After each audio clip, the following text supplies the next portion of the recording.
work that I show here continues a certain obsession that I started to develop around institutions and individuals that exist inside art history, sometimes maybe the people that are more on the margin side of culture.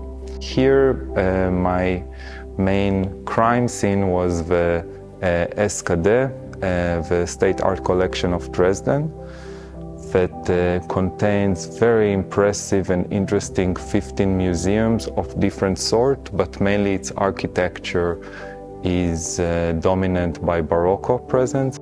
And recently, quite also impressive and rich avant-garde collection of Egidio Marzona was donated to the XXVII.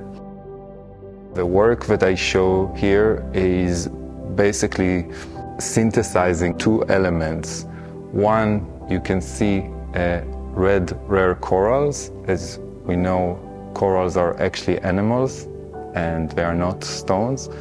But at the time, at the 16th century, when the red corals were first taken undersea, they were considered as precious stones that emphasizes power, because it was very difficult to take the stones from the sea, and they were very beautiful, weird, and seductive. And Abraham Yaminzer was the first sculptor that used them, but they were mainly used by artisans, not by sculptors that were actually got the authorship upon this sculpture that they made. And what's interesting about Yaminzer's sculpture, actually, that its the base is Daphne from Greek mythology, that was transformed into a tree, and what's going out of her head and her hands are the red corals, and actually this sculpture is inside this XXVII, inside this State Art Collection of Dresden.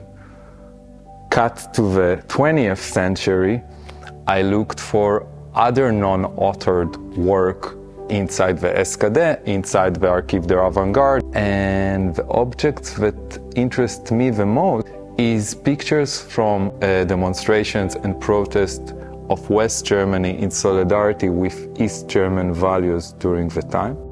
So I decided to take these red corals and these quite interesting photographs and put them together in an ensemble that creates this series of photos that you see named Movement.